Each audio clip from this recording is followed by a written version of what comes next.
336장 찬송하겠습니다. 336장.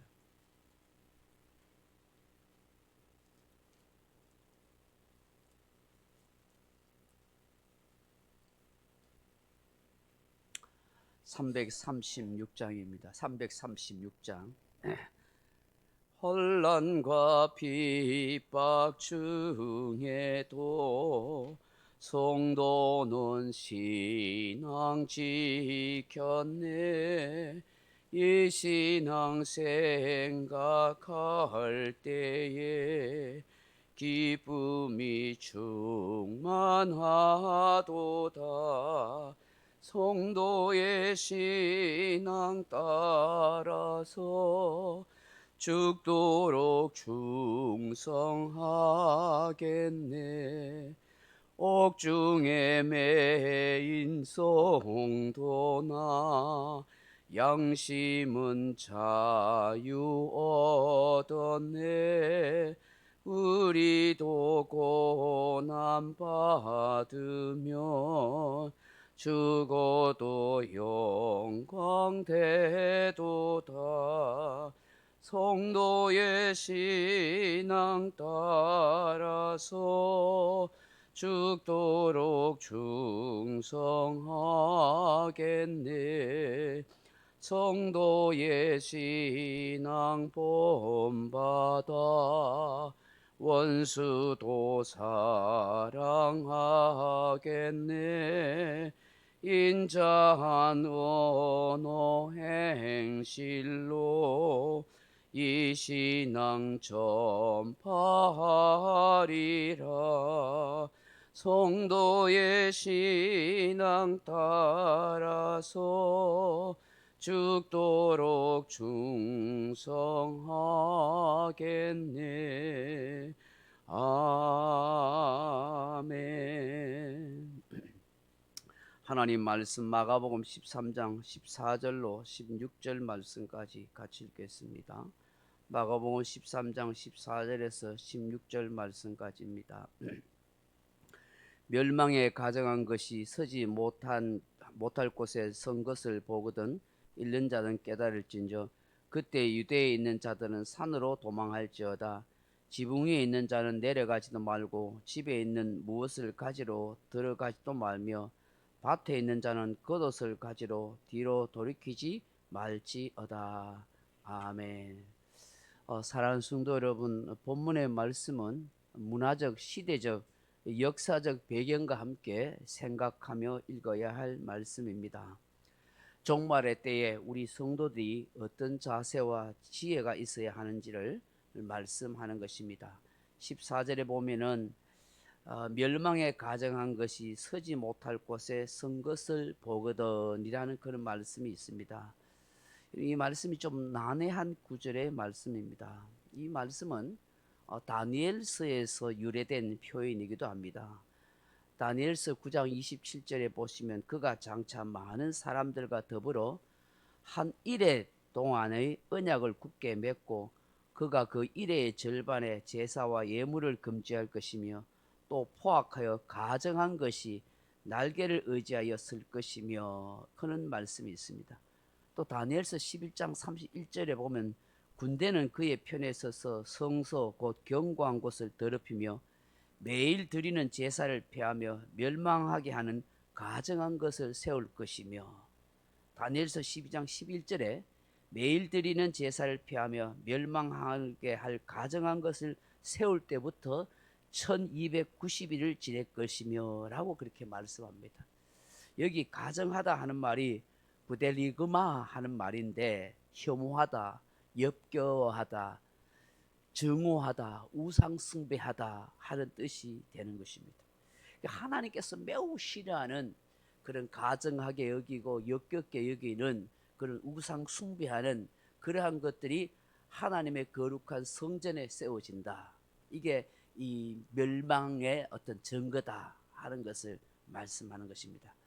바로 예루살렘 성전이 이방 나라에 의해서 침략을 당할 때에 하나님의 그 거룩한 성전에 가증하고 혐오스러운 그런 이방 신상, 우상 신상이 세워지는 그런 때가 온다 하는 것을 말씀하는 것입니다. 이건 뭘 말씀하겠습니까? 예루살렘 성이 완전히 무너지고 하나님의 성전이 완전히 회파되어지고 이스라엘이 멸망한다는 것을 말씀하죠. 역사적 종말을 말씀하는 것입니다.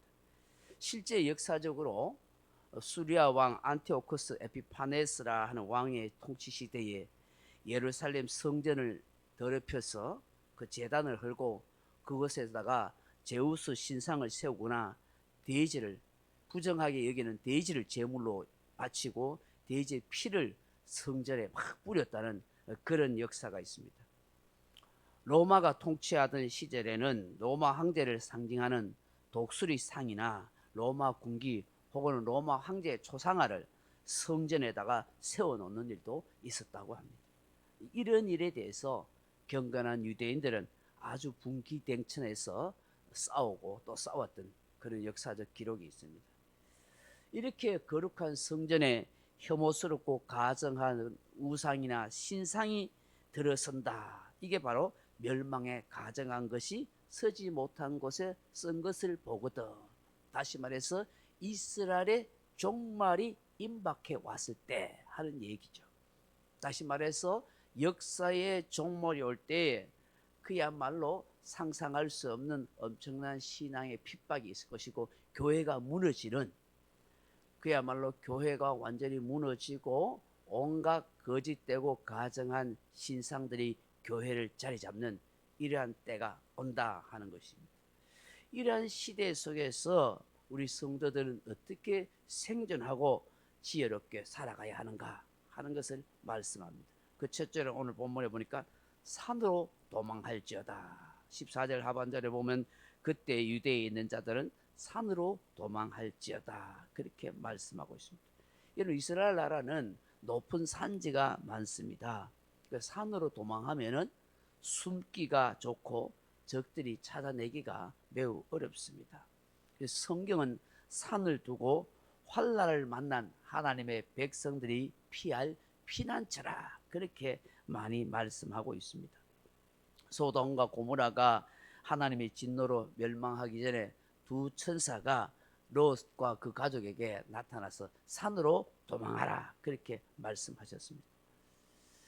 온갖 비리와 불의와 거짓이 난무하는 세속과 멀리 떨어져 있는 곳이 바로 산을 상징하고, 또 세상의 인간들이 죄악으로 인해서 하나님의 진노와 멸망이 임할 때에 살 수 있고 피할 수 있는 곳이 바로 하나님의 산이라고 그렇게 말씀하고 있습니다. 하나님의 보호와 하나님의 지켜주심을 입을 수 있는 곳이 바로 산이다 그렇게 이야기하는 것이죠. 그래서 하나님을 찾으려면 산으로 가라 그런 얘기도 있잖아요. 시편 121편에 보면 내가 산을 향하여 눈을 돌리라 나의 도움이 어디서 올꼬, 그렇게 그게 산 어느 산을 말하겠어요? 시온산을 말하는 것이죠. 예루살렘 성전이 있는 시온산을 말하는데 하나님이 계시는 곳을 늘 바라봐라. 하나님이 우리의 보호처가 되시고 피난처가 된다 그렇게 이야기합니다. 예수님이 늘 감난산에 가서 기도하셨잖아요. 기도는 바로 산에 가서 하나님을 만나는 자리입니다. 그래서 여러분 하나님의 종들을 보고서 신의 산에 호렙산에 산에 올라가면 하나님을 만나게 되는 거예요. 옛날 우리가 산기도를 많이 갔던 것도 다 그런 어떤 이유를 생각해서 산에 가면 하나님 만난다 그런 생각도 했던 것이죠. 사실 산을 가까이 하는 자가 지혜로운 자다. 유대에 있는 산은 산으로 피해라. 다시 말해서 하나님의 보호하신 우리의 인생의 피난처가 되시는 하나님을 찾으라 하는 그런 얘기죠. 두 번째 보면 지붕 위에 있는 자는 내려가지도 말고 집에 있는 그 무엇을 가지러 들어가지도 말며라고 그렇게 15절에 말씀합니다. 이 말씀은 환난의 때의 긴급성을 말씀합니다. 지붕 위에 있는 사람은 빨리 다른 데로 도망가야지. 집에 뭐 물건이나 보석이나 뭐 금이나 돈 가지러 내려가지 마라.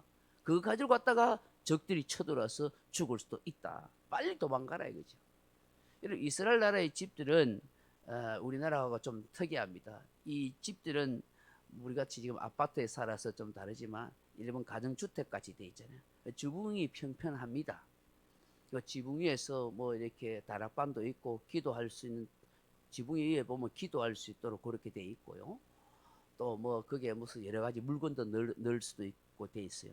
또 다른 사람 다른 집과 서로 통로가 연결돼 있어 쉽게 다른 집으로 도망갈 수도 있고 또 지붕에서 다른 곳으로 도망갈 수 있는 통로들도 다 있어요. 하여튼 그런 구조로 되어 있는 집이에요. 그렇기 때문에 지붕 위에 있다가 위험한 상태가 되면 빨리 도망가라 하는 것입니다. 집에 들어가서 뭘 가지러 가지 말아라. 다시 말해서 뭐예요? 물질보다 생명이 중요하다 하는 것을 말씀하고 있는 것입니다. 종말의 때에 세상의 물질에 집착해서 자기의 생명을 잃어버리는 그런 일이 생기지 않도록 하라 하는 것입니다. 여러분 알다시피 롯의 아내가 소돔과 고모라 성이 무너질 때 도망가라 했는데 뒤를 돌아보지 마라 했는데 뒤돌아보다가 어떻게 해요? 소금 기둥이 되잖아요. 세상에 대해서 미련이 남아있다가 물질에 대해서 미련이 남아있다가 돌아보다가 죽은 거예요. 내가 도망가는데 저 필요한 금붙이 보석 필요하다고 가지러 가는 순간에 죽는다. 환난의 때는 빨리 피해라. 물질보다 생명이 중요하다 하는 것을 말씀하고 있는 것이죠. 세 번째로 보니까 밭에 있는 자는 겉옷을 가지러 뒤로 돌이키지 말지어다 그렇게 말합니다. 환난이 닥치면 성도들은 지체 없이 도피하라는 말씀이죠. 여러분 밭에 일하는 사람들은 긴 옷을 입고서는 일을 할 수가 없습니다. 유대인들은 원피스를 했죠. 통옷을 입는다 했죠. 긴 통옷을 입습니다. 그 통옷을 입고서는 제대로 일을 할 수가 없잖아요. 그래서 그 겉옷을 벗어놓고 일을 해요. 그래서 이 통옷은 굉장히 유대인들에게서 중요한 재산이에요. 잠잘 때 이 통옷도 입기도 하고 그렇게 해요. 그렇기 때문에 그 옷을 벗어놓고 있는데 적들이 쳐들어오는데 그거 옷 찾아가지고 입고 갈 여가가 없어요. 얼마나 급하겠냐. 빨리 도망가야지. 그 긴 옷을 입으려고 머뭇거리면 안 된다 하는 것을 말씀합니다. 왜 이렇게 이야기합니까? 이 환난의 때는 세상 것에 대해서 미련을 두지 말고 빨리 피하라. 가장 안전한 곳은 우리 하나님의 품이다. 하나님 은혜 아래로 들어가라 라고 말씀하는 것입니다. 세상 종말이 오고 환난이 갑자기 닥쳐오면 다른 피난처가 없습니다. 바로 하나님 품 안으로 도망가야 하며 하나님 안에서만 참 안식과 평안이 있다는 것을 우리에게 말씀하는 것입니다. 오늘 이 새벽에 주신 이 말씀을 함께 묵상하면서 환난의 때 우리가 믿음을 지키면서 지혜롭게 인생을 살아갈 수 있도록 도와주시고 더욱더 하나님을 의지하는 믿음의 사람으로 살아가게 해달라고 그렇게 기도하는 저와 여러분 되길 주님의 이름으로 축원합니다. 각자 기도하시다 돌아가시기 바랍니다.